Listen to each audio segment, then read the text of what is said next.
Good afternoon. I want to welcome everybody back from, is it off? Oh, here we go. Try again. Good afternoon, everybody. We're back for the second half of our meeting this afternoon. I appreciate everybody being here and the two speakers we had this morning, and I look forward to two more great speakers today. Just to give everybody a little bit more background, this is not only is this the Alabama section of ITE's fall meeting, it's also Georgia ITE's technical exchange. The idea is that we have speakers from both Alabama and Georgia. So we had Alabama speakers this morning. The afternoon speakers are both from Georgia. So we look forward to hearing from both of them. My name is Joe Gillis. I'm representing Georgia ITE. Our president, Chris Maddox, is on line helping get everything set up. And I'm the technical committee chair for Georgia ITE. And part of that is helping run the technical exchange. Our actual committee chair, Tyler Martin, was not able to be here today, so I'm representing him. Our first speaker, and she'll be speaking on Zoom, you see on the screen, or also on your computer if you're remote. It's Ali Kelly. She's the executive director of the RAY, which I've had the pleasure of driving through. It's really great. They developed a 18-mile stretch of interstate in Georgia where they're testing renewable materials, building clean energy for clean transport, testing road connectivity, improving lighting and signage, collecting traffic, weather, and collision data to make the roads of the future. Working with GDOT and FHWA, Ali's guided more than a dozen projects from concept to construction on the Ray Highway. The nonprofit organization is now working with more than 24 agencies in 15 states, scaling innovations from the I-85 testbed across the country. Following in the legacy of Ray Anderson, where the name comes from, the Ray believes that the technologies exist to make transportation zero deaths, zero carbon, and zero waste. Previously, Ali held senior roles at the Georgia Conservancy and as a founder and executive director at Georgia Watch. She serves on the boards of the Fulton Technology and Energy Enhancement Authority as chairman, as incoming chairman of the Aspire Center Executive Advisory Board, and as a board member of Hub 404. So, Ali, you ready? Thank you so much. Are you able to hear me? I can hear you. Yes, Okay, great. Let me hold on one second. Let me see if I can. Going into the room here. I don't know which one it would be. Okay, talk again, Ali. Hey, can y'all hear me? There we go. Yes, Okay, we can. Awesome. Thank you so much for that introduction. My name is Ali Kelly. I'm executive director of the RAY. The RAY is a 501c3 nonprofit organization based in Atlanta, Georgia, and also in LaGrange and West Point, Georgia. And as has already been suggested, the RAY is named after Ray Anderson, who was the founder and CEO of Interface Carpet Company, which was the first company in the United States to produce modular flooring in the form of carpet tiles.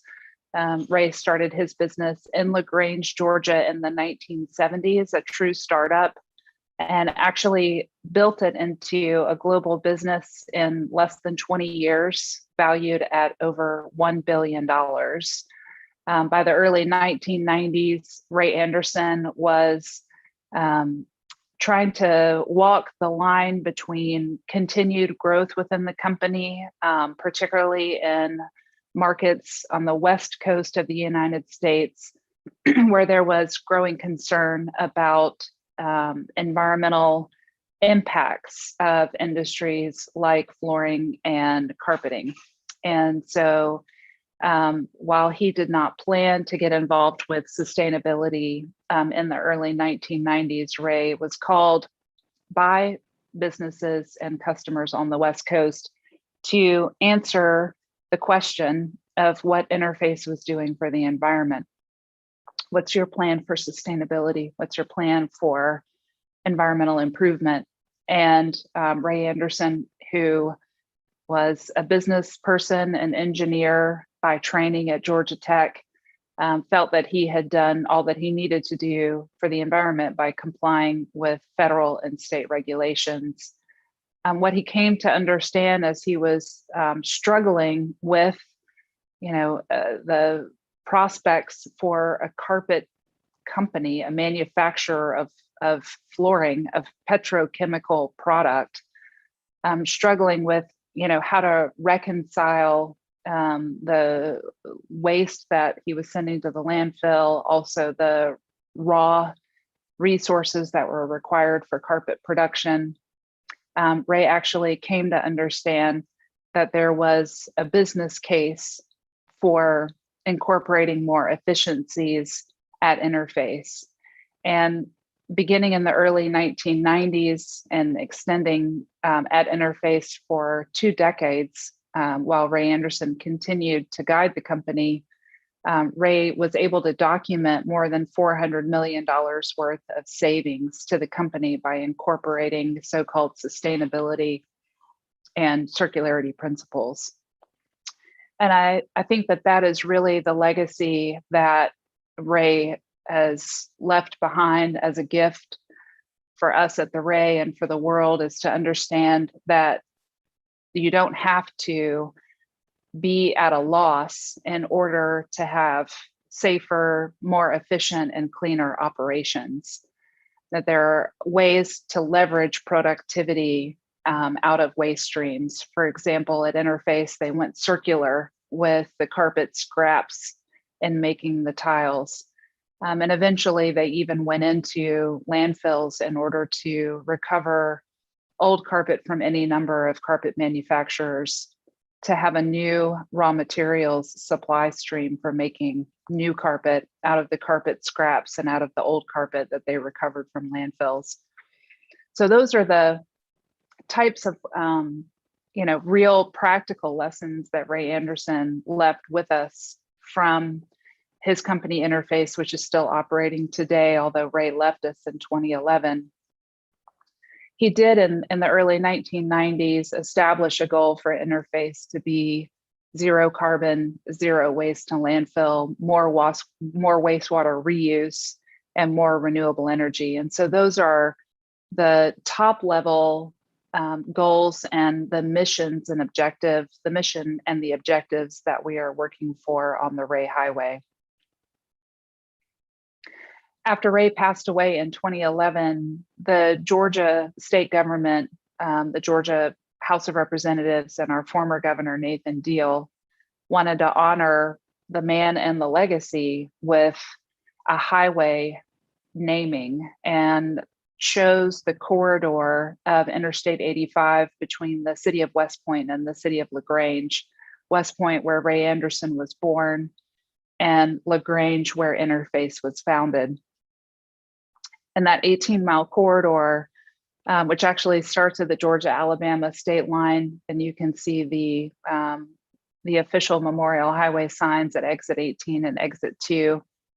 That highway, which was subsequently in 2014 named for Ray Anderson as the Ray C. Anderson Memorial Highway, has been the chief concern of the nonprofit organization that I run. The Ray itself is a nonprofit, so we don't own the interstate, we don't manage or control the interstate, we have no real, we have an interest, a personal interest and a technical interest in the interstate, but we don't have an official or a formal interest in the interstate.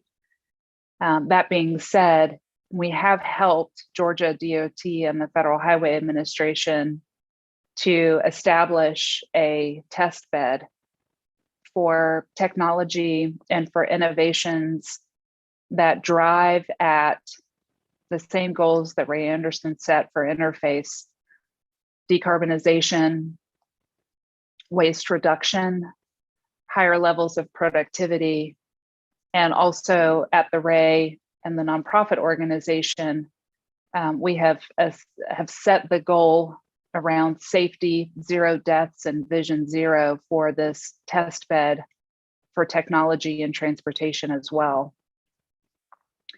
And in short, since the highway was designated in 2014, our first project was completed in August of 2015. And you're now looking at the overview map of the Ray Highway. You can see our shared border at the Chattahoochee River and at West Point Lake. But from our first project, which was brought online in August of 2015, we've successfully built or completed more than a dozen projects in a 6-year period. The work is really organized quite efficiently between the Ray, Federal Highways, and Georgia DOT by an official charter that the 3 organizations signed in 2019. And that charter focuses on sustainability, innovation, and safety as the organizing principles and the focus of the work that we do together. We have, from the signing of the charter in 2019, the 3 organizations, the federal agency, the state agency, and the nonprofit organization have also engaged in strategic planning together and now have both a executed charter and an executed strategic plan, which provides the process for deliberating which technologies or innovations that we bring forward for this particular test bed. As you can see from the map, not all of the dozen or so projects are noted on the map, and I'll speak to some of them that are not noted. But of the ones that you can see on the map, if any of you have driven Interstate 85 in the LaGrange area, then you've certainly seen the megawatt solar array at exit 14, which is 2,600 high efficient solar panels on 4.5 acres of federal highway property, taking up one triangle or one quadrant of the traditional diamond interchange. It's Federal Highways and Georgia DOT property that is under a 35-year agreement with Georgia Power and the Southern Company. And some of the benefits that have accrued as a result of developing that site, first and foremost, the utility is responsible for maintaining that roadside area that now houses or hosts their clean energy power plant. So there's an immediate benefit and direct benefit to state DOTs when site access is given to the utilities for their solar or their wind energy site. Additionally, Georgia Power committed to producing the solar site as pollinator friendly. This was actually the first solar site that Georgia Power developed where the ground cover in, around, and under the solar panels are native perennial plants native to the Southeast. And the flowers and blooms that the plants produce are a source of habitat and food for bees, butterflies, and other pollinators that also work the nearby farms. At this particular section of the interstate, there are nearby blueberry farms that depend upon bees and butterflies for pollination. And so because of the unique value that we were able to engineer into the site, we leverage what was an empty, cleared of trees, tabletop area of land that was set aside for the transportation use, but was not being leveraged for a lot of day-to-day productivity. And we were able to turn that into still available for the transportation use, but land that was being multi-purposed or leveraged for clean energy generation and for agricultural value by hosting pollinator habitat for a 35-year period. This is essentially an opportunity for us to think about our rights of way, not just as set aside or sequestered for the transportation use, but to take more of a stewardship approach to the roadside areas and to imagine the value and the productivity that those acres might be able to deliver productivity in terms of energy proximity to interstate and highway corridors and lanes, the opportunity to develop clean energy in a more distributed fashion. So these sites are, perhaps 20 acres at a traditional diamond interchange divided into 4 quadrants of 5 acres. So it's a lot more of a distributed energy model as opposed to thousands of acres, hundreds of megawatts in a very rural part of Alabama or Georgia. There's also not only the proximity to the transportation lanes, but also the proximity to the energy grid. There are many reference points across the country where the national highway system and our nation's energy grid, our transmission and distribution system, are proximate, which reduces the utilities costs for transmission and distribution for connecting these sites into T&D.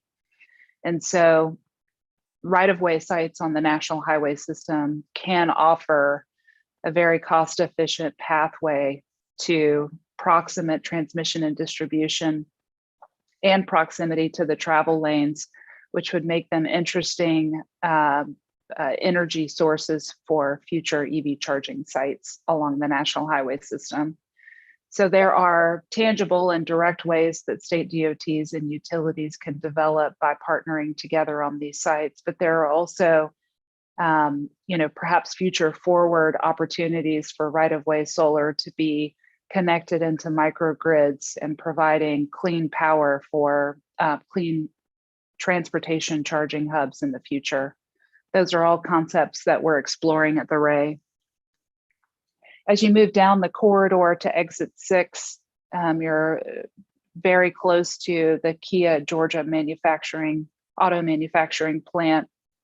And this exit and this area in particular, we refer to as the Landscape Lab on the Ray Highway, a partnership between Georgia DOT, the University of Georgia, and the Ray, where we're understanding where you do have roadsides that are developed with vegetation. Right now, it's primarily more of a turf grass approach with a lot of mowing and also chemical spraying involved. What would be the alternatives to land management on the roadsides? And specifically, what kind of vegetative management strategies could we conceive of, could we pilot, and could we innovate in a landscape laboratory on the roadsides? And this is where we've been trying to understand seed mix innovations for roadside wildflowers to get a longer blooming season. Right now, you'll notice in the state of Georgia and probably also in Alabama that the wildflower program tends to rely on wildflower seed that, perhaps would bloom out in 30 to 60 days. And our goal at the Landscape Lab is to really understand what kind of wildflower seed mix could be paired with native grasses to cultivate meadows on the roadsides that would require less mowing, reduce roadside maintenance obligations and costs. Also, native grasses and native flowering plants would be more able to tolerate varying climate conditions, better adept at managing stormwater runoff. And we also feel like native plants are going to be better at establishing control of the site and warding off invasive species like Johnson grass. This isn't always the case, and there's no suggestion that weed mitigation is not going to continue to be necessary on the national highway system. But the inquiry is whether or not there are approaches like roadside meadows, growing taller between annual or biannual mowing schedules that might produce a higher level of ecosystem services and be better suited to thrive on the roadside properties and to hold the soil from being overtaken by invasive species like we see a lot with the turf grass mixtures and the Johnson grass. And then you can see at the Georgia-Alabama state line where we have a federal highway, Georgia DOT rest area. Everyone is probably really familiar with this rest area. It's one of 8 that are at the state borders with neighboring states, and these are considered our gateway centers. And at the rest area, which we call the Visitor Information Center on the Ray Highway, you'll find our very first projects. The one that I mentioned in August of 2015 is an EV charging station that is supplemented with clean power from about 12 solar panels that are on site at the rest area. The original charging station that we installed was a 50 kW station, which, 6 years ago in 2015 was quite high powered. It was the highest level of charging that was offered on the national highway system at a rest area. During the COVID year in 2020, we actually upgraded that EV charging station with a 175 kW unit. The great thing about this particular charging station that we offer now is not only that we can offer new electric vehicles with high charging capacities, the opportunity to charge at 175 kW, which will pretty much get you in and out in 15 minutes or less with an 80% charge or more. That convenience is really important on the national highway system, and I try to take extra care to explain to folks that the EV charging infrastructure will not require motorists to hang out for hours on the roadsides while their vehicles are charging. We demonstrate that today with the 175 kW charging that's available on the Ray. But our piece of equipment from ABB is modular, so at the appropriate time, we can actually add another pedestal and another energy cabinet side by side and daisy chain them to be able to offer 350 kW.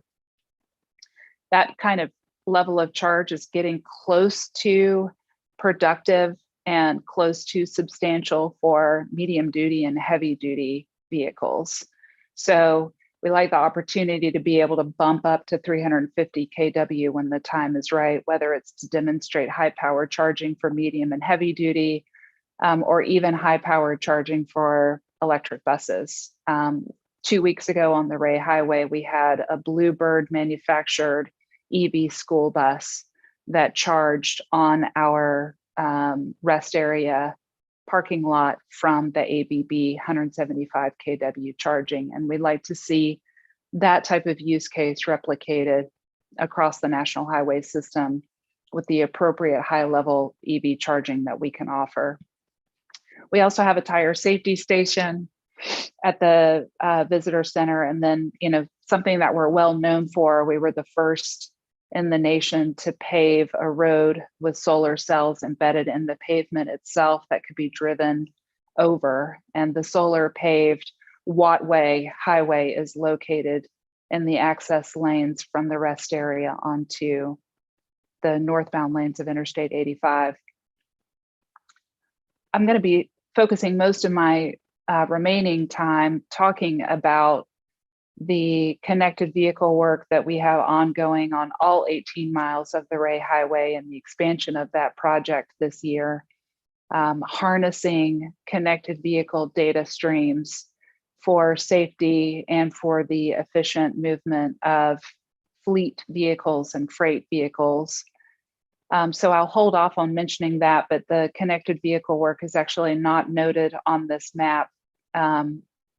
What is noted is the 3M Connected Road Smart Striping on 13 of the 18 miles. That was a 2019 project. 3M's Connected Roads lane markings are the only validated lane markings in the US right now that are validated and proven to be machine readable by the computer vision systems of autonomous vehicles and advanced driver assist systems. We don't have any autonomous vehicles that we know of that are currently operating on the Ray Highway, but Georgia law permits that to happen anywhere in the state. We have a 6-year-old state law on the books that allows autonomous operation and platooning operation, so long as the companies are registered with the Department of Motor Vehicles and the appropriate limousine insurance is obtained. And so on the Ray Highway with GDOT, it's important that we establish the physical and the digital infrastructure that will safely enable autonomous operation of vehicles as well as platooning. And the smart striping that we have on the Ray being validated as machine readable, 6 inches in width, are some of the physical infrastructure elements that are necessary to allow for advanced transportation operation on a high-speed interstate scenario. You also see at the Georgia-Alabama state line that there's 1 mile on all 4 lanes that contains 10% rubber content in the binder that was used in the paving project. This was a federal highways funded project, and we were able to upcycle nearly 43 pounds of rubber from scrap tires into just 1 mile, 4 lanes of an interstate resurfacing project. So you can see broadly the technologies and innovations that we have interpreted as adding to a sustainable transportation environment, totally public on the interstate, on the nation's highway system in this test bed. And, you know, certainly was not our goal to be one of the premier public 100% accessible test bed locations for the nation. We enjoy being in a peer group with other innovators and other innovative DOTs. And so we cheer on the work being done in Florida at SunTrax, in Ohio with Drive Ohio, at M-City in Michigan and other places. But I think that in terms of the broad interpretation of transportation sustainability and safety, the Ray is probably a little different from its other peers in the sheer, volume and breadth of work that we have taken on with Georgia DOT on this corridor. And as you can see from this map, we're now able to manage a pipeline of activity in many more states than just Georgia. You'll see that Alabama is shaded as a friend of the Ray because we've got project concepts that are being discussed and deliberated in Alabama right now. We also have formal partnerships with the Austin District of Texas DOT, as well as the City of Austin. We have a formal relationship with Colorado DOT. We have a formal relationship with the Indiana Toll Road and with Charleston County in South Carolina. And we have informal partnerships with a project pipeline or project activity ongoing in Oregon with the DOT, Arizona with the DOT, Oklahoma with the DOT, Minnesota and Maine with the DOT, also Maryland DOT, the turnpikes and toll roads in Ohio and Pennsylvania, also the Central Florida Expressway and a few other locations.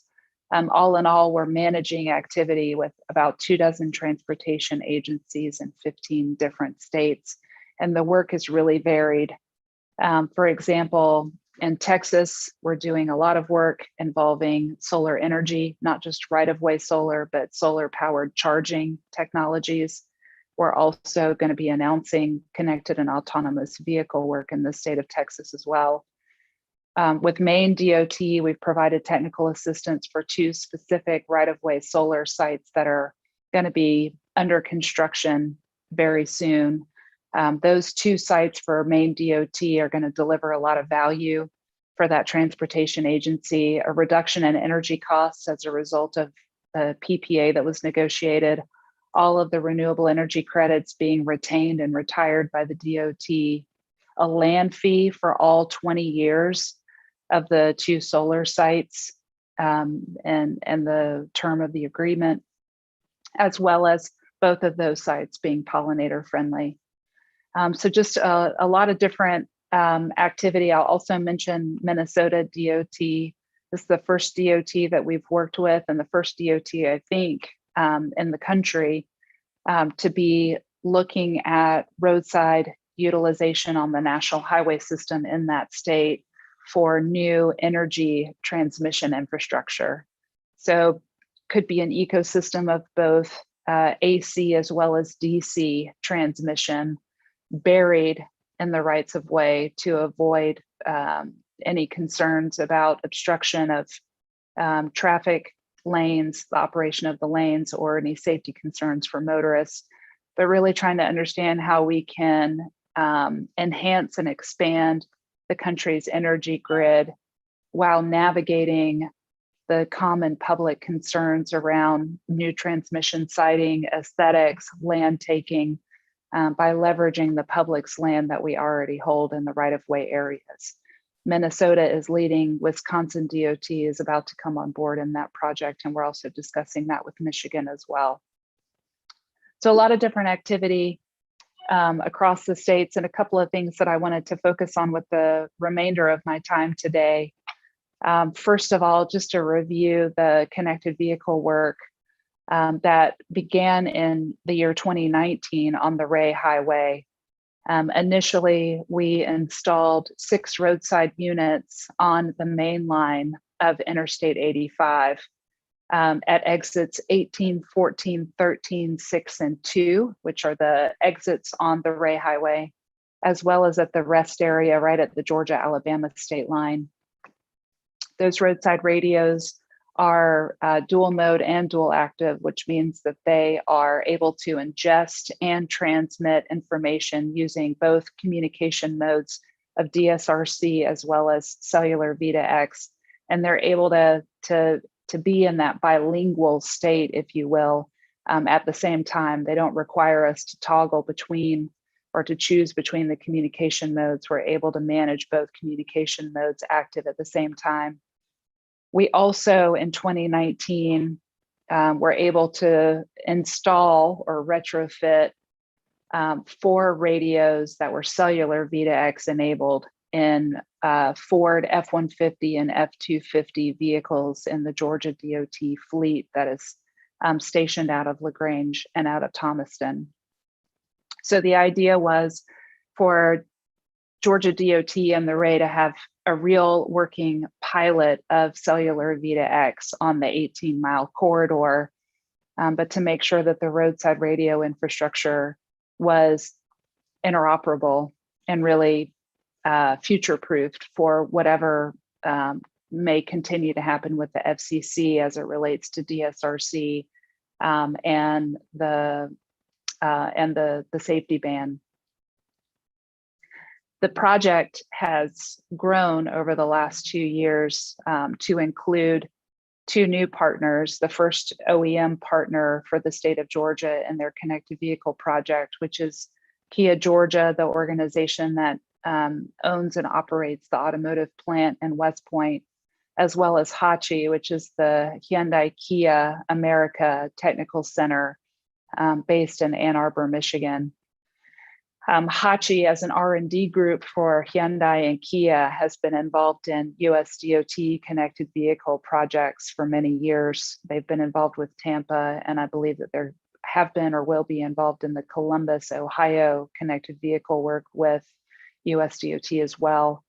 But for HACHI and Kia Georgia, this was the first opportunity for cellular V2X capability in the vehicles. We're also utilizing brand motion heads-up display in this new 2021 phase, which is essentially phase 2. We're using 10 vehicles from the 2021 Kia fleet, a couple of Sorrentos, a couple of Tellurides, a couple of sedans, and installing the brand motion HUDs as well as the cellular V2X radios as a retrofit in those vehicles. Exercising the ingestion of data, connected vehicle data from the roadside radios, bringing it into the data management platform called Cirrus that Panasonic has been developing for Georgia since 2019. Really trying to leverage interstate and highway specific use cases around crash detection and warning, weather impacts on driving conditions, detection and warning, throughput as a precursor to queue, but also moving into more of a connected freight use case focus with the 2021 use case additions of freight priority at signalized intersections and also pre-programmed work zone warning. I would say that for HACHI and Kia Georgia, that all of the use cases are new use cases because of the work that HACHI had been doing in other states, primarily being urban focused, signalized intersection, leveraging signal phase and timing data packets. And our work on the Ray Highway really being born out of the idea that we could ingest basic safety messages or BSM from connected vehicles and manage that data into meaningful information or traveler information messages that we could return back into the vehicles. And this is really the work stream that HACHI and Kia Georgia have been really as interested in as they are in the cellular V2X working environment. It's really understanding how to display traveler information messages with consistency and clarity, right? And not just clarity on the screen, whether it's a user interface or a HUD, but that what we're trying to communicate, the meaningful information that we're trying to communicate to the drivers is actually what we're programming into these TIMs, how the TIMs are being displayed with or without sound, what is the graphics, content, and context of the traveler information messages. And that has been the bread and butter of our interstate, BSMs to TIMs, interoperable dual active environment that we have been creating since 2019. I will say that with the addition of freight priority, we are expanding the number of radios from these 6 original on the main line to an additional 7 at signalized intersections around the Kia Georgia manufacturing plant.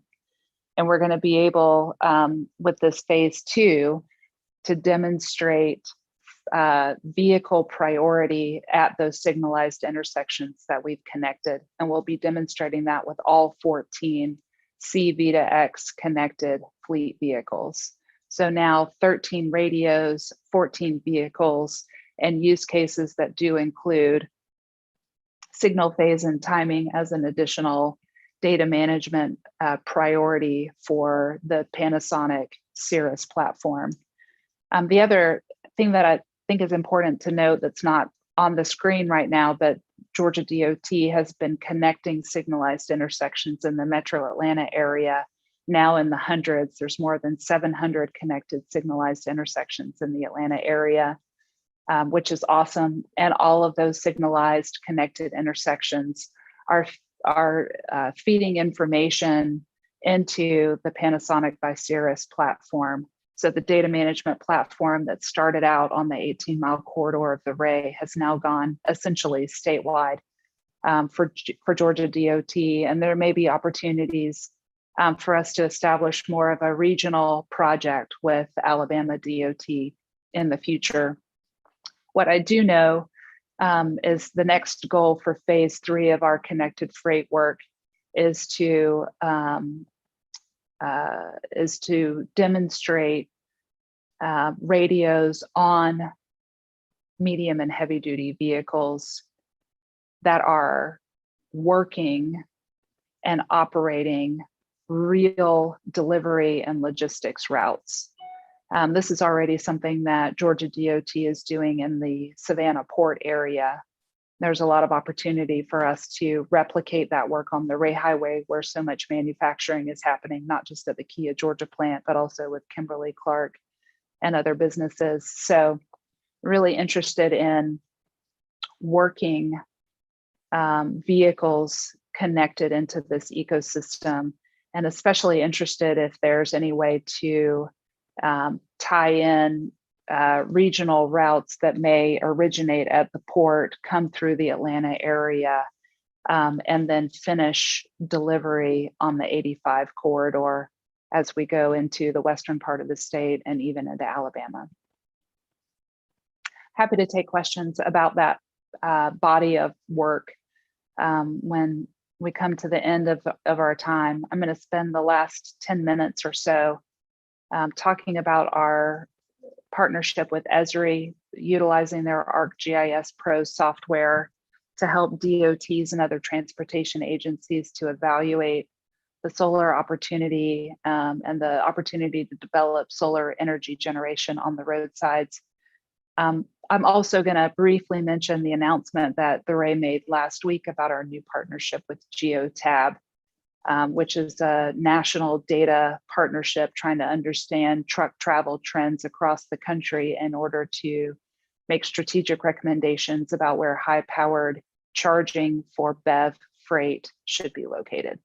But first, let's take a look at right-of-way solar. I understand that my audience today is all Georgia and Alabama people, so I will not stay on this slide for very long, but just to orient you to this particular site at exit 14 of the Ray Highway, you can see the tanker truck on its way north using the northbound lanes of I-85, and you can see the outlines of at least one half of the Diamond interchange at exit 14. The exit lane and the southbound lanes of I-85 create two sides of the triangle of land that is being leveraged for the megawatt of generating capacity. Inspired by the project that was completed and commercialized by Georgia Power in 2020, we started to work first with the University of Texas at Austin and the Weber Energy Group to understand exactly how much right-of-way land would be immediately appropriate in the 48 contiguous states for solar development, and found, just some top line calculations. There's about 52,000 acres of right-of-way at intersections alone, not talking about park and rides, rest areas, truck parking, or other types of facilities, but just at the intersections and interchanges, there's 52,000 acres of land available and appropriate for solar development in the 48 contiguous states. And that 52,000 acres of land could support as much energy generation as 23,000 megawatts. These are enormous numbers. But remember that the enormous numbers are subdivided into more smaller distributed generation type projects. We're talking about 4 quadrants, each quadrant being able to support about a megawatt at a Diamond interchange, and an entire Diamond interchange typically could support as many as 20 acres of solar, which would be about 4 or 5 megawatts.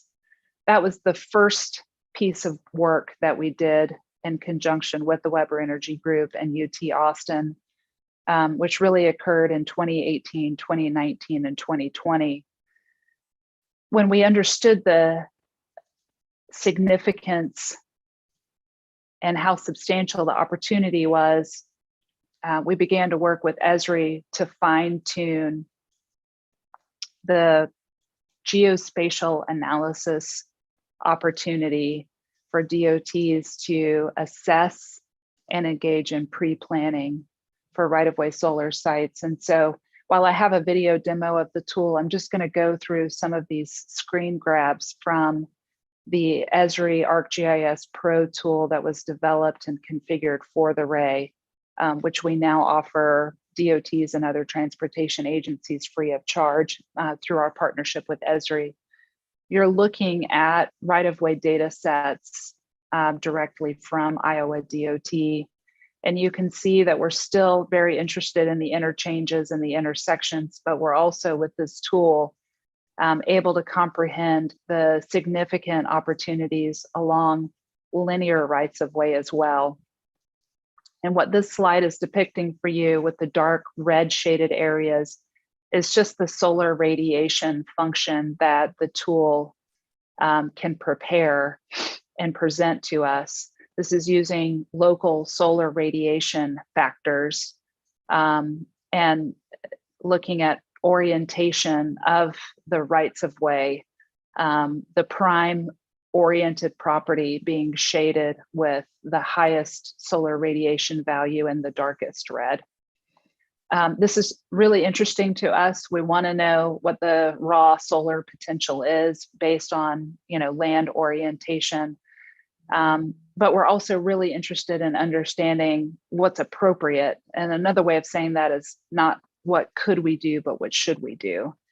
And that is what Esri was able to achieve for us with their solar suitability tool. So it takes that underlying solar radiation analysis, but it layers digital surface modeling and digital elevation modeling with the solar radiation analysis in order to create a prioritization of sites, if you will, with the dark green sites being the specific right-of-way areas where there is the appropriate orientation for a high level of solar radiation, and that the surface and elevation are also prime for solar development, which means that these dark green shaded sites are cleared or primarily cleared of tree cover.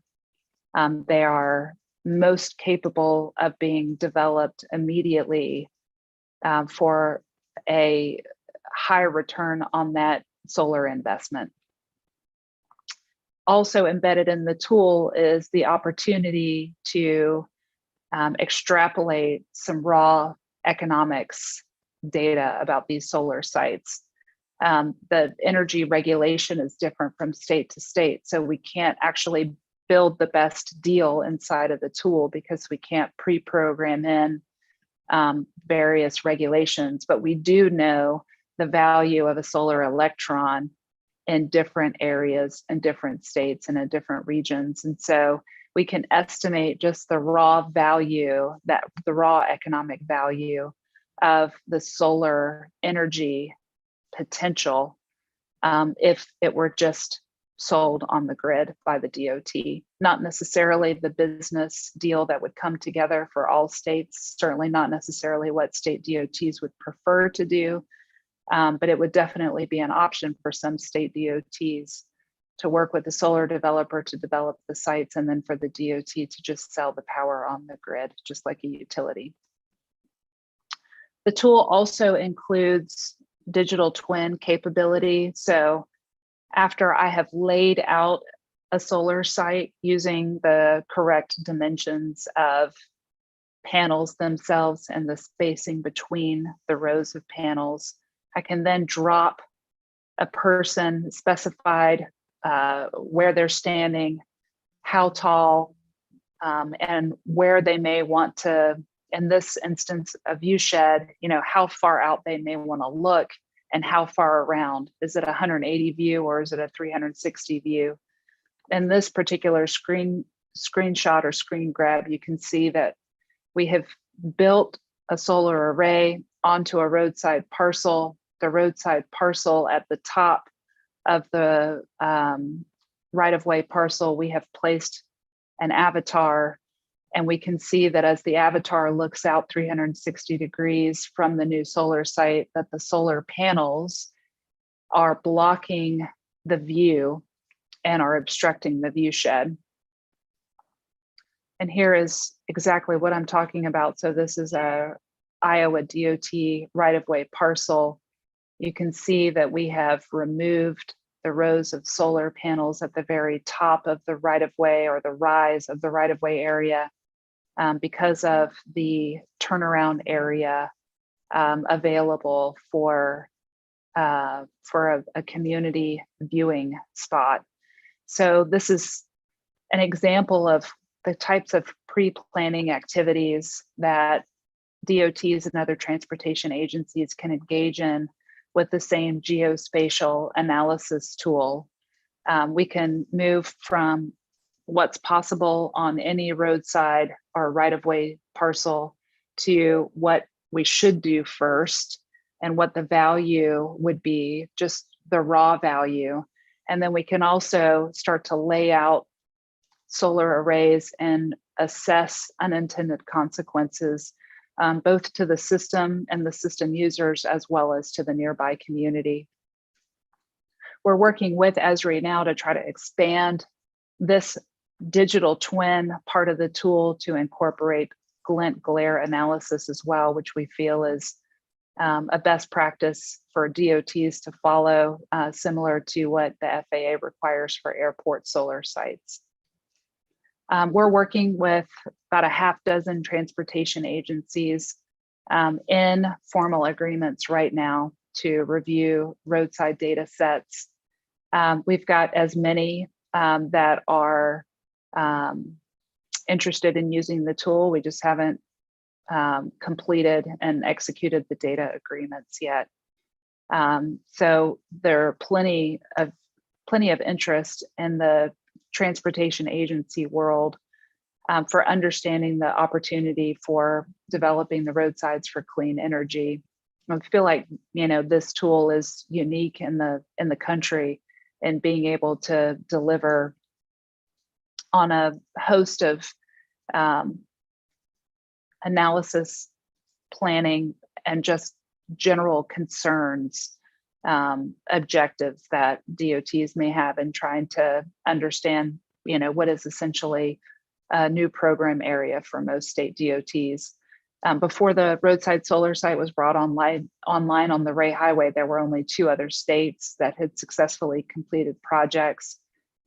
Oregon DOT was the first. Massachusetts DOT followed with, I don't know, a half dozen sites during the 2010s. The Ray site came online and was commercialized in 2020, and now we see Maryland DOT and Maine DOT moving swiftly towards building sites. And, you know, a half dozen to a dozen states interested in using the tool for analysis and pre-planning. It's a pretty exciting time to be involved in this work. I'll take this time to ask you to please reach out with any questions. Allie@theray.org is where you can send me an email or questions or ideas. At the Ray Highway is where you can find us on social media. These are not all of our partners, but some of our most steadfast and significant partners in our projects on the Ray Highway. And then also some of our funding partners, the Energy Foundation, Southwire, and the McKnight Foundation in particular are funding our work to understand how the underground areas of the right-of-way might be utilized for new energy transmission or expanded energy transmission. And the last thing that I'll say, I haven't added Ryder as a funding partner to this slide and have not yet added GeoTab as a partner to this slide. But I'll ask you to follow up with me if you want more information about our partnership with GeoTab. GeoTab manages telematics from more than 2 million truck subscribers in the United States. Ryder is one of the GeoTab subscribers, and the Ray has been working really for this entire calendar year with Ryder and then with GeoTab to understand truck travel trends across the United States, origination, destination, breaks, overnight rest in truck parking. Where are these events happening? Understanding where trucks are going and where they're stopping and for how long is a data-driven strategy towards understanding where we should be aligning electric vehicle charging infrastructure for medium and heavy-duty vehicles. The charging infrastructure is a part of the current administration's plan. That goal of reaching 500,000 charging stations by 2030 absolutely includes high-powered charging for MHD, medium and heavy-duty vehicles on the national highway system. If you want to just overload on the acronyms, MHD on the NHS. And so, how do we make sure that we are using a data-driven strategy to know where the investments should be made?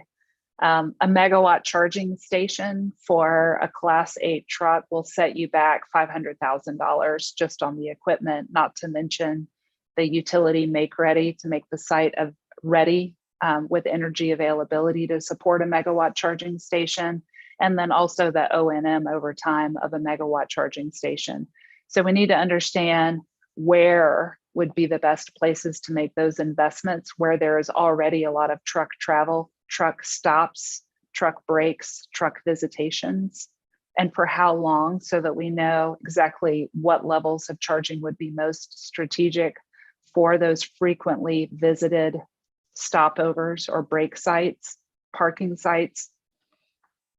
Also, as we think about how we need to expand and enhance the grid to deliver power to megawatt charging hubs for heavy duty BEV freight, and how we begin to establish the energy backbone, the energy supply backbone for EV charging lanes. I'm sure everyone saw the Michigan DOT RFP from September the 28th, I think was the announcement, and the RFP came out last week.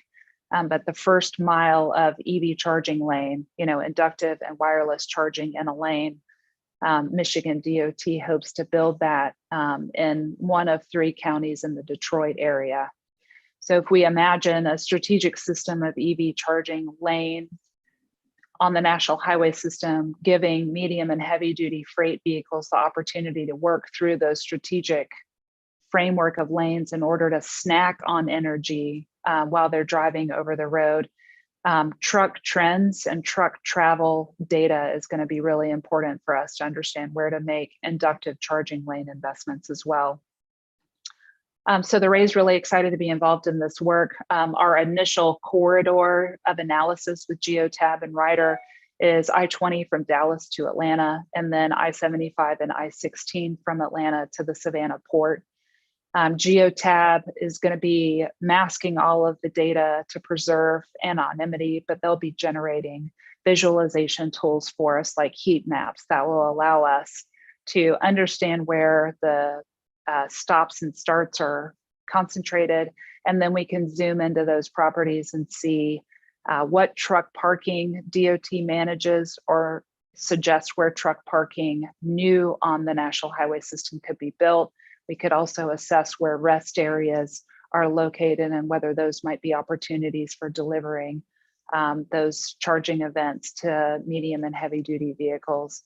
And then we'll also have some insight into where the private sector businesses, the truck stops, the convenience stores are located, to be able to think about how the private sector and their role, how that comes into this and aligns with the vision as well. I've exhausted almost all of my time, but I'm happy to take any questions with the remaining few minutes, and really appreciate the opportunity to present the Ray as an organization, the Ray Highway as the test bed, the body of work that we are now accelerating and scaling across the country, and the specific pieces that I thought would be of most interest to Georgia and Alabama ITE. Thank you.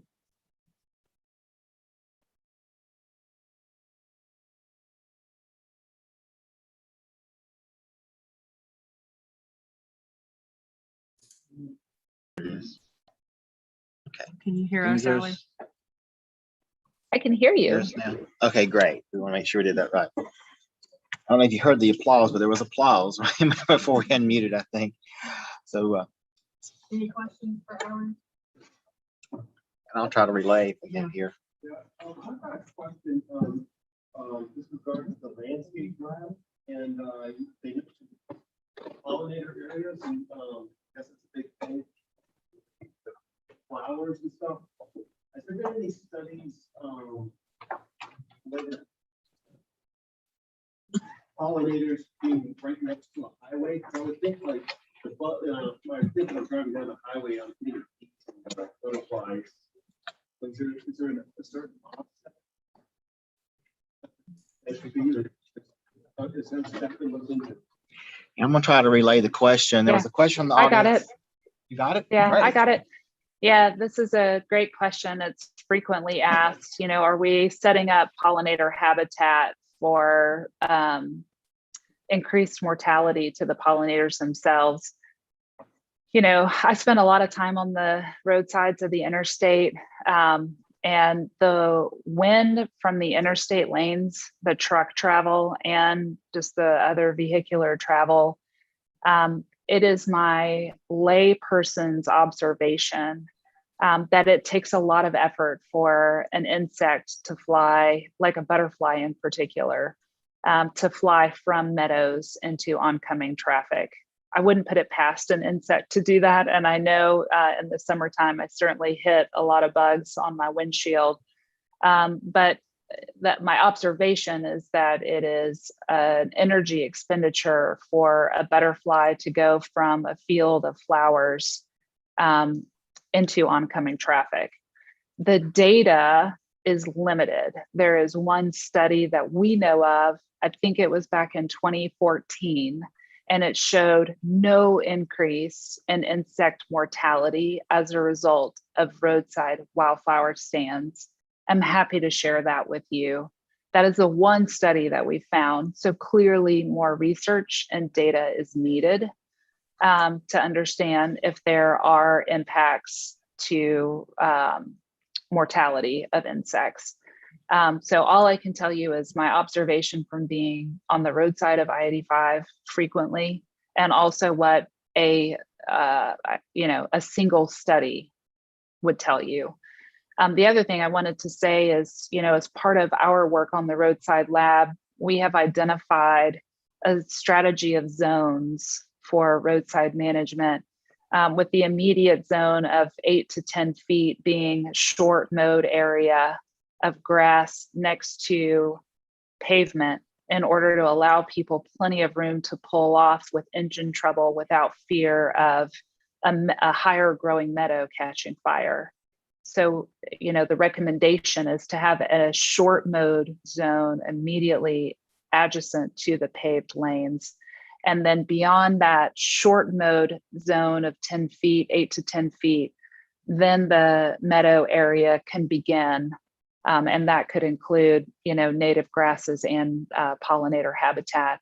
Beyond the meadow area, we do prescribe or recommend zones that go into more tree cover as a way of shielding adjacent communities from noise. Trees, I'm not telling y'all anything you don't know, but it's a great noise buffer, a natural noise buffer. And it's also just a transportation carbon sequestration strategy to make sure that we have trees as a part of our strategy for zones on the roadsides as well. Thank you. Are there other questions from the audience? I threw a lot of information at you, so some of you may be asleep. Some of you may felt like you're drinking through a fire hose. There was a lot of good information. It's good. And some of you, I hope, will follow up. If you don't have a question that comes to mind now, please feel free to, drop me an email at ally@theray.org. Also, if there's any interest in taking a tour of the Ray Highway, as we have come into this COVID phase where a lot more people are comfortable being out and about because their vaccination status, we have started to host more and more tours of the Ray Highway as we did pre-COVID. So, if there's interest in, a small group or a medium-sized group or a large-sized group taking a tour of the Ray in person with me or my team, I'd be more than happy to host. Appreciate that. 3 years ago, we had the technical exchange between Georgia and Alabama. It was held at Auburn, and we were going to have a drive-through. People that came from Georgia to that meeting go through the Ray, but we ran way over time. It's great that we got to have you 3 years later when we circled back around to Alabama again. So I've gotten to hear you in Georgia a few times, but I'm sure for some of our Alabama people, it might be their first time. We want to thank you once again for participating in our meeting today. Thank you so much for having me.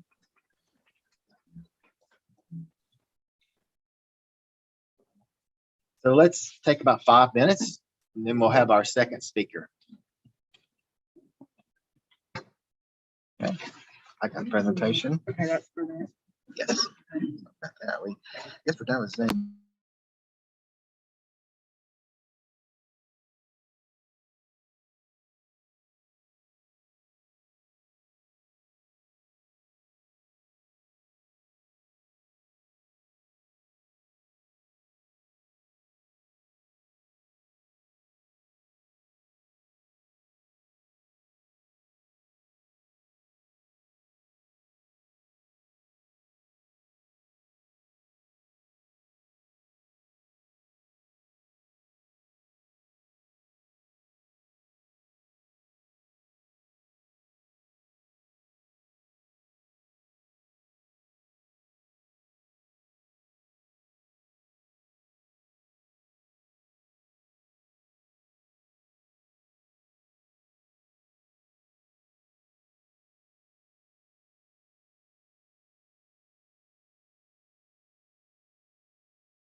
It's kind of a test.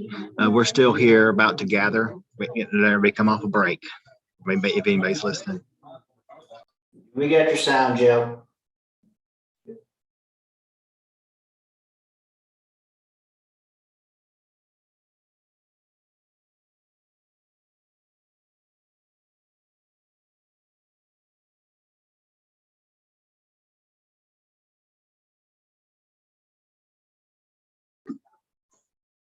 Oh, yeah, okay. What it says? All right, for those online, we're about to get started.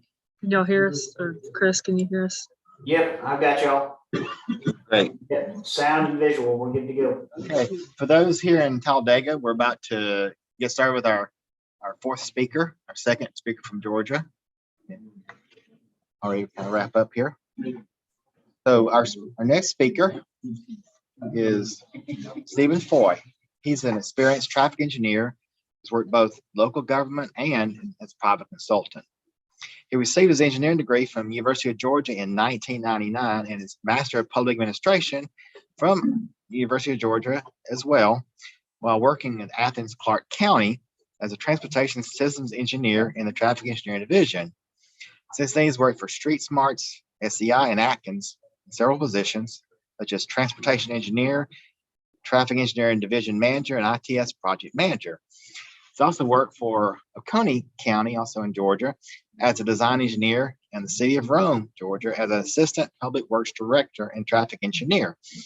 He's been a licensed professional engineer in Georgia since December of 2006 and certified as a professional traffic operations engineer since November of 2008. He's also an IMSA, certified traffic signal level 2 field technician, certified fiber optic technician, married with 2 kids, a wife, a dog, and a cat. Enjoys watching college football, hiking, kayaking, swimming, and hanging out with his family. I'd like to present our next speaker, Stephen Foy.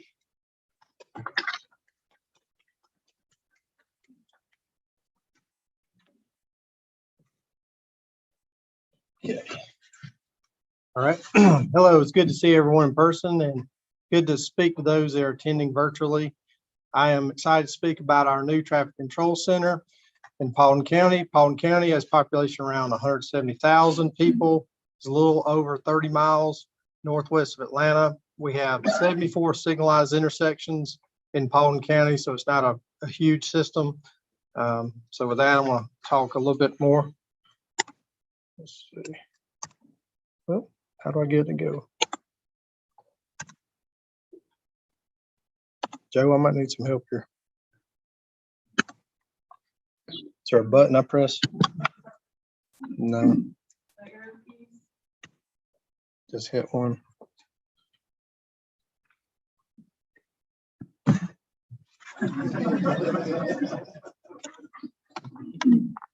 Okay, you may just have to just a click. Oops, now I gotta go back. I don't know how to go back. Breathe.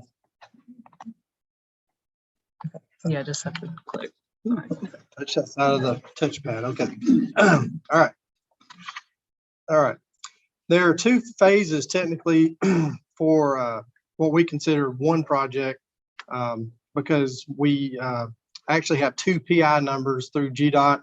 This is a CMAQ project whereby 80% is funded through FHWA and GDOT, and we picked up 20% through a SPLOST project.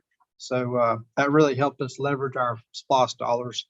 In April 2017, the concept was approved, and on September 10th, 2019, Paulding County Board of Commissioners awarded the contract for the Intelligent Transportation System Expansion Project, phases 1 and 2 to Brooksbury, Haney and Associates.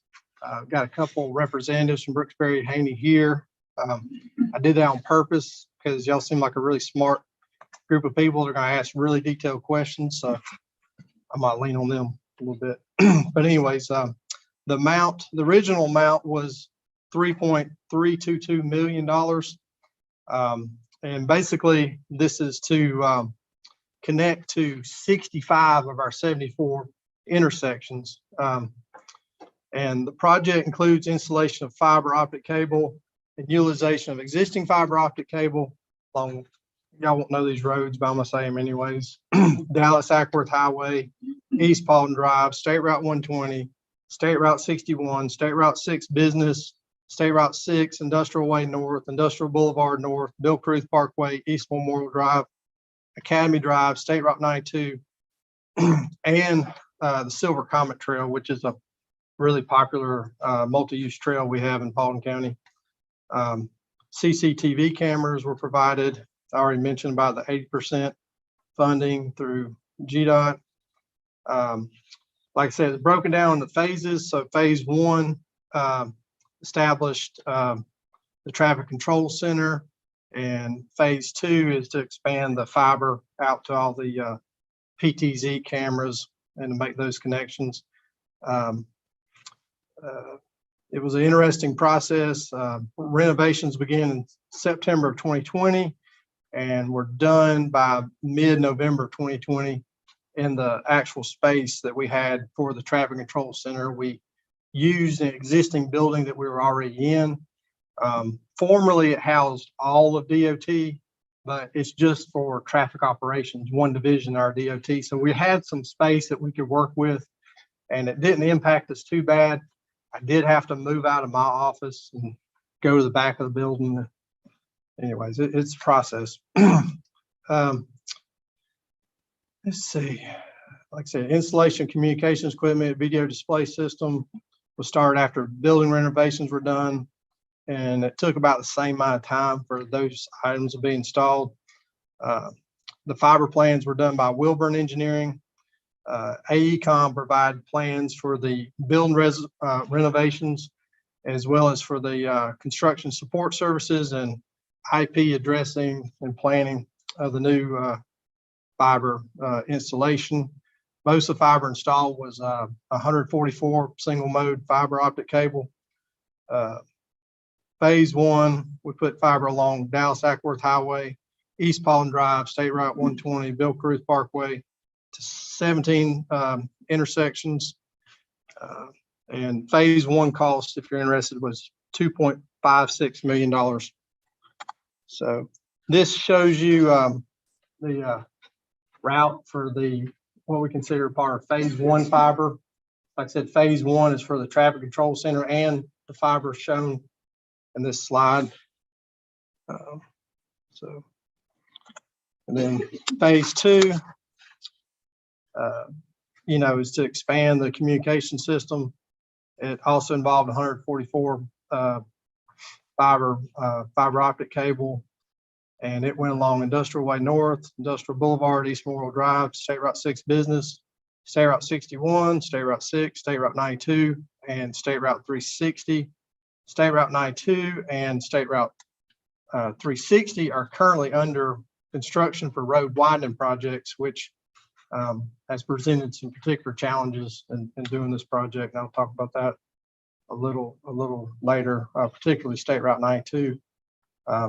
State Route 360 is being widened from 2 lanes to 4 lanes, and State Route 92 from Bill Cruth Parkway to Malone Road in Douglas County is being widened from 2 lanes to 6 lanes. We happen to be in one of the fastest growing counties in Georgia, if not the Southeast. We got, last I checked, 74 development projects underway in Paulding County. So yeah, we're growing, and that's part of the reason for trying to get this online, to take advantage of all these neat tools. I'll say that I keep hearing about when I go to conferences. And I just went to Georgia ITS and thought of some more things I never even thought about before that we could use with this fiber optic system that we'll have. So like I said, I mentioned the impact State Route 92 widening a little bit. So anyways, the cost for phase 2 was approximately originally $760,000, although we added $130,000 to that once we spoke with our IT department. It was in the original plans to use some of their existing conduit. IT finally really looked at it a little more closely, and they said, no, we don't want y'all doing that. So I said, okay, we'll try to find some more money to do separate conduit on East Memorial Drive. So that did ramp up the cost for phase 2. And we didn't get more funding for that because plans already been submitted and everything. So, you know, that's just money that Paulding County paid, but I like it because we don't have to worry about IT complaining about that. But anyways, it's always interesting dealing with IT departments. Y'all might can sympathize with that a little bit, but anyways, sit back in the bench. This is the route for the phase 2 fiber. It's got all the roads I mentioned before. You can even see the Silver Comet Trail on there. And that really expands our reach with the fiber. This slide shows the ring structure for the first 2 of 6 rings that we have as part of this project. These rings were designed, you know, to give us redundancy. So just in case we do have a place where fiber is severed or interrupted for whatever reason, you know, there's another way that the switches can get around that, and we can still get the, you know, data we want to get. My guys have been busy already doing locates for different contractors. Like I said, we're fast growing and we're locating all the time, trying to protect this new fiber. I mean, this is brand new fiber. We're already having to, you know, protect it. This is rings 3 and 4. You can see the box represents the traffic control center that's in our traffic operations building. And anyways, like I said, it's pretty extensive considering, like I said, we only have 74 in our county signalized intersections. This one shows rings 5 and 6 of our ring structures. Each of these rings, according to the plan, shows going to the Cobb County Traffic Management Center. And why I mention that is our route to get to the GDOT Traffic Management Center is through Cobb Counties, because Cobb Counties is already connected. There, beyond what this project covers, there are a couple gaps on the Cobb County side that our contractor was fortunate enough to get work orders from GDOT to fill in a couple 1-mile gaps on State Route 6 in Cobb County, so that, like it shows on the plans, it actually will connect to the Cobb Traffic Management Center. So I appreciate GDOT for authorizing that so that we can, you know, complete what we intend to do with these rings as shown on here. And I'll speak about that a little more in detail later on too. Let's see. Come on, there we go. This is just, I wish I had some more pictures of this type of stuff, but you know, basically you saw this scene all over the county once the contractors installing the conduit got started. You can see in the picture on the left, a back truck, and that picture on the right, just to the right of the QT sign, you might be able to see a boring rig. This is on State Route 61, just south of State Route 6 or US 278, wherever you want to call it. And it's just north of a bridge that was a very, very tough area for us to ask our contractor to shoot conduit. And I'll speak about that a little bit. The next couple slides will show you why I say that about this area of 61 near this bridge was a very tough area for us to ask our contractor to get conduit installed. We sort of challenged them. It was more of a challenge than we thought, because as you can see on this plan, if you look, let me see, get my direction right. You can see on the north side, like on the, I say the north side, on the east side over here, you can see how it shows a gas line comes to a point and then magically it just ends right there. Well, gas lines don't just magically end, as you well know. So anyways, where they had to shoot was really close to where a gas line actually was. I believe, and Jason can correct me, I believe it was on this corner right here where we actually had a gas line that didn't show up on the plans when y'all went to do the locating. And so, you know, they got to set a box and they got to go to this other box and they actually have to punch through the parapet wall underneath the bridge. So they got to, what you don't see is there's a gas line right here. So we're asking them to thread the needle, miss the gas line, go underneath the slab of the bridge, hit a hole about this big in the parapet wall under the bridge. So yeah, I don't know if Jason liked me when there for a while when I challenged him on that, but as you can see, I went from one end to the other that came out. We had worked out a deal whereby, you know, if our contractor would hang some extra conduit for AT&T, we could use some of the bridge hanger space underneath here. I didn't take a picture under the bridge, but some conduit was also hung for AT&T because they've been wanting to get hung for a while. And of course, it wasn't just a bridge over nothing. It was a bridge over the railroad tracks. So, you know, had to get that permit. And then, you know, once you get that permit, you don't just schedule with the flagman one time. You got to schedule with the flagman like 4 times before, you know, you actually get to do the work. So, like I said, kudos to our contractor for rising to the occasion. Like I said, that we had some pretty intense, pretty serious conversations about the ramifications of what would happen if, you know, that boring head hit a rock and it went over to the left or right a little bit and got into the gas line or got into the slab of the bridge or whatever. So maybe if you do a project like this, you won't have any issues like this and everything will be fine. But anyways, whoops. All right. This is another challenge that we dealt with. I mentioned something earlier about State Route 92 being widened from 2 lanes to 6 lanes. You know, this is State Route 92, and then you got Bill Caruth.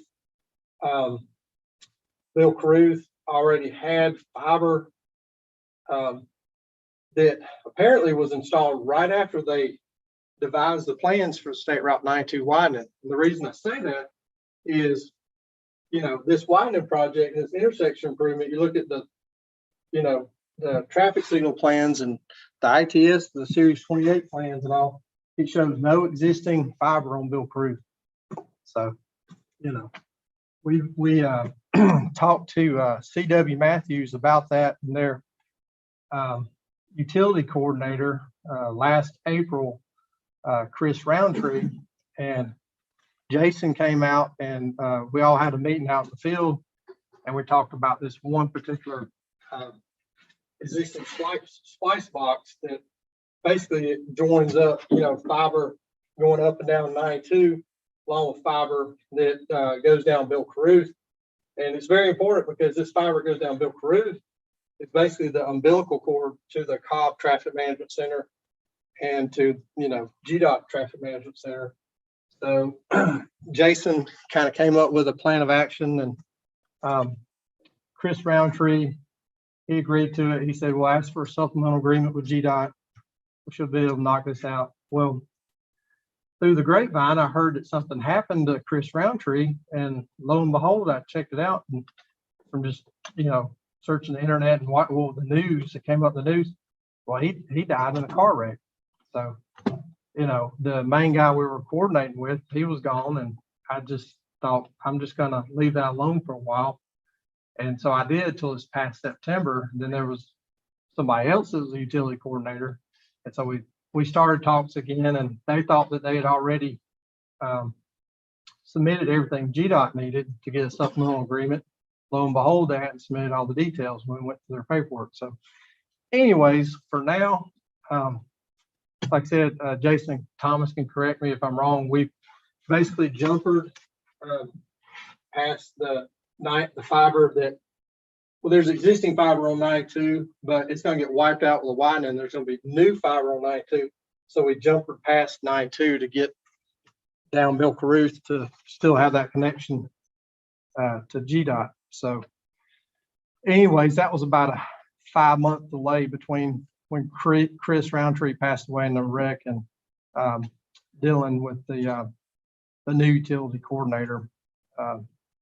So anyways, that relocation process is not started yet, but will likely be started in the next few months.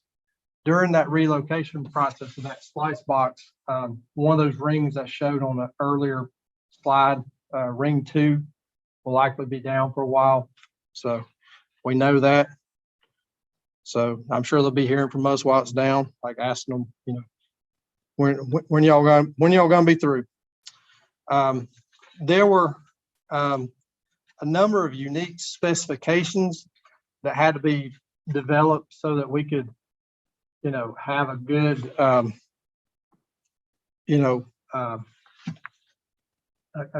good contract to put out there for contractors to bid on. Got section 939. This is, you know, using GDOT's numbers. Section 940 has to do with the navigator. And of course, GDOT's going to the new version of their navigator system. It's made by CAPS. We're still waiting on the new CAPS navigator server. Miscellaneous, architectural, mechanical, electrical. Oops. Let me go back. Whoop. I'm going through the whole thing. Shoot. So yeah, that was an interesting process.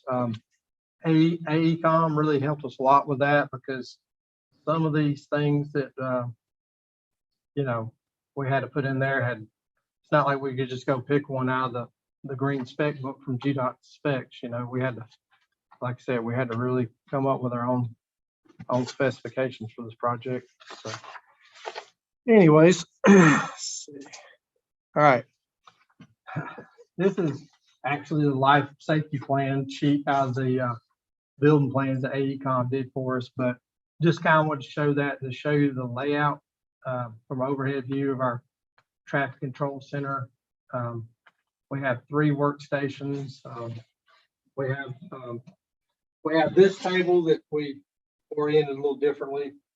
Got the equipment room, actually we call it the data room, where our racks, our servers, and our switches are at. And of course, we got the display wall there. This is where I was at. This is my office, but I had to move to another part of the building. As you'll see the next few slides, why I had to do that. That's why I had to do that. It was, you know, it was a mess for a while. I breathed in a lot of insulation, sheetrock, all that good stuff. But anyways, so here's some more views of what it looked like during the demo phase. I had to go back and look at the dates because it seemed longer than it actually was. I had to ask it. I was like, is that only 2 months? It seemed like 6 months or something. Anyways, then finally we did get to the construction phase, so that was good to finally start turning that corner and get to the construction phase. You can see some of the work there. Some more photos. If you'll notice this wall right here with the metal studs, it was sort of engineered a little differently than the other walls because it had to have the strength to be able to hold up the display wall. Our display wall, you know, it's 12 screens. The main display wall is, and each part of it is basically like a 55-inch TV. So if you do the math, you know, it's a fair amount of weight being held up by that wall. This is not actually a photo. This is a rendering that AECom provided to us. I'm glad they did. I'm not an interior decorator. Russ came with me from Palm County. He's not an interior decorator. You know, this was our guide for choosing flooring, paint color, the finish of the furniture, you know, what the lighting was going to look like. So I was very thankful that they were able to do such a, you know, a good rendering. And another slide, you'll see what it actually turned out to look like versus the rendering that they came up with. This is it today. So it's pretty similar, I thought, looking at the rendering versus, you know, what was actually done. You know, like I said, we had a lot of options in every category, from wall paint, lighting, the furniture finishes, wall finishes, flooring type. The main change that we made is this table right here in the rendering, and in that other plan I showed you, it was turned like this way, but we decided it'd be better to turn it more towards the secondary display, which is like kind of like another, it's not a TV, but like another 55-inch screen. You know, because we thought we could make better use of it. And anyways, like I said, there's three control stations. We did move these monitors. They're over here to get out of the way of the main display. You know, there's part of it that's down there, that's down low, that you can see when you're sitting up there at those workstations, but from the back, you don't see too well, especially with some screens in the way. We only had a certain amount of height to work with. Everything above these ceiling tiles is full of, you know, heating and air ductwork, which I got another slide that kind of shows you all the cooling that we had to put in. You wouldn't believe the amount of cooling you need to put in when you're putting in a new data room. It's not like, you know, you just want to be able to cool it to 70 degrees. I mean, you can hang meat in our data room. Anyways, this is a closer up view of the main display wall we got. We went with CineMassive for our display wall system.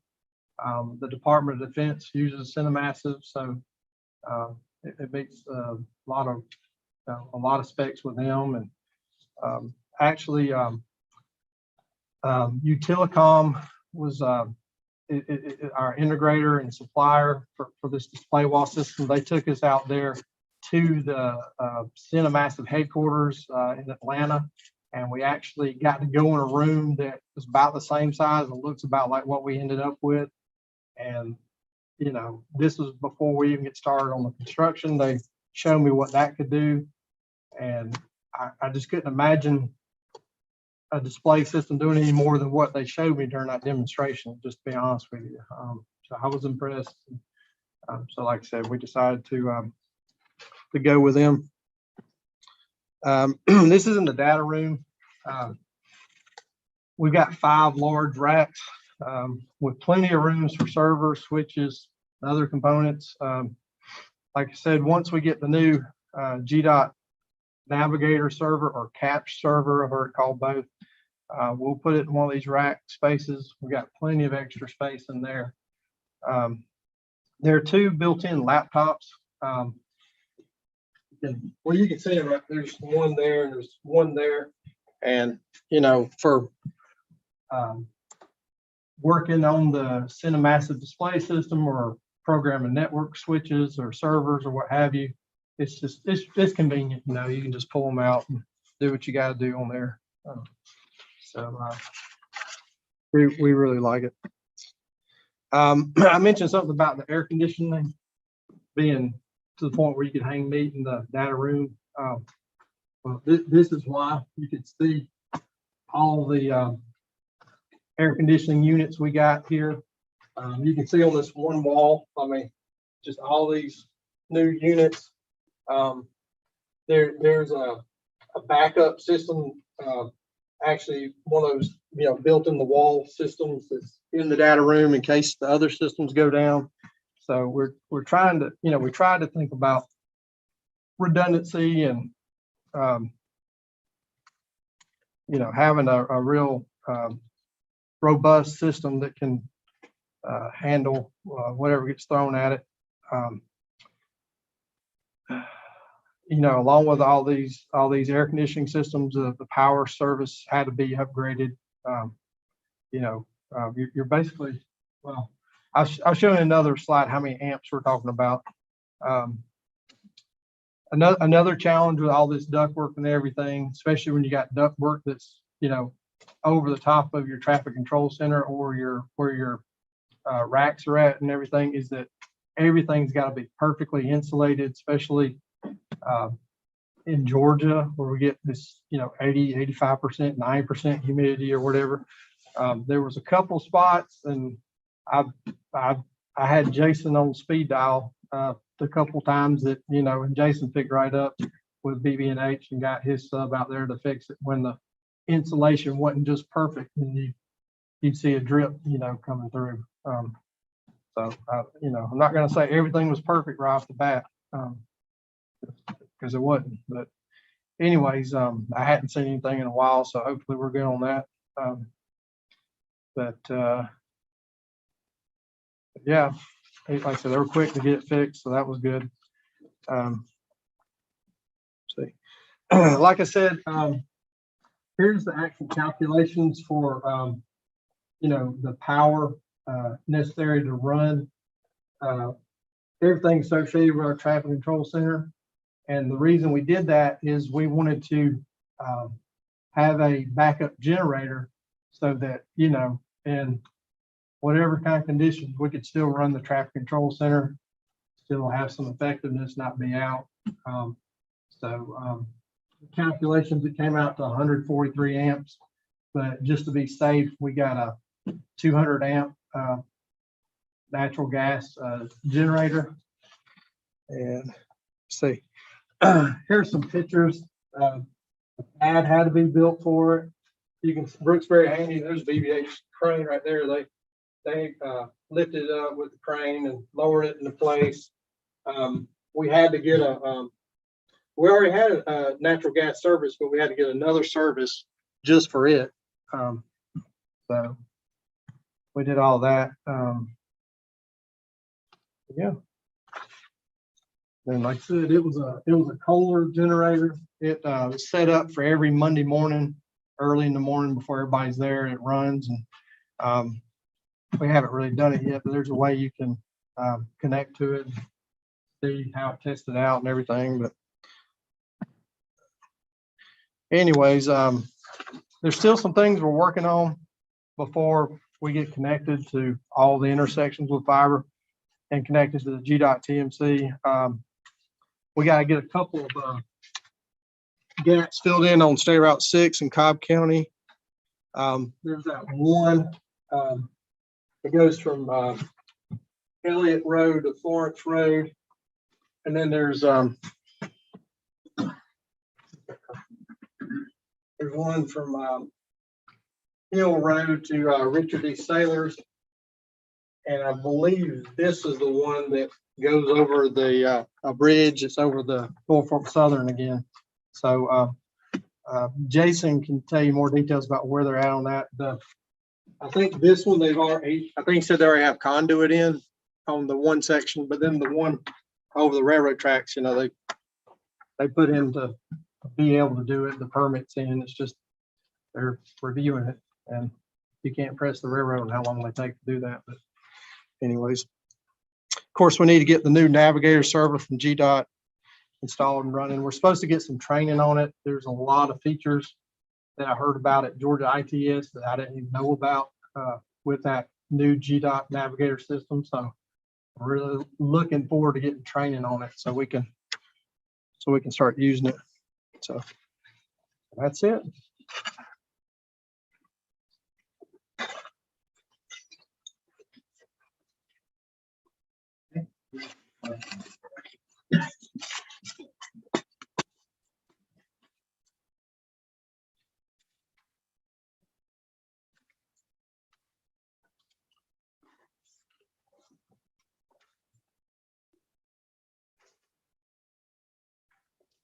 have a Motion. recommendation for city or county is wanting to do something similar to this project? Pack your patience. Andrew? But my boss, I think, and what's neat about Jason being the project manager, I'm gonna brag on him a little bit, is he's a native of Paulding County. He used to work for Paulding County. When he worked for Paulding County back, how long ago? Like, was that around 2012 or something? They were putting in for this project, you know, as a CMAQ project. It got approved in the ARC tip, I think in 2014. Concept got approved April 2017. You know, it didn't get bid out until 2019. You know, we're 2021, we're still working on it. So, I mean, I don't know how it would go for other places, but I would say have plenty of patience and know there's gonna be some challenges, but just be willing to deal with it as, you know, as challenges come up. Anything else? So let's give him a hand.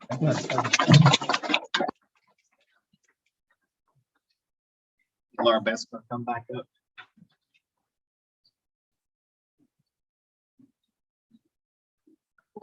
Blair's not Or- here, is he? Okay. All right. All right, well, I think that concludes our technical presentation. So thank y'all very much. I'm going to go ahead and shut off the virtual aspect, but thank you guys if y'all can still hear us on the Zoom call. Thank y'all so much for joining us. Thanks, Laura. We'll go ahead and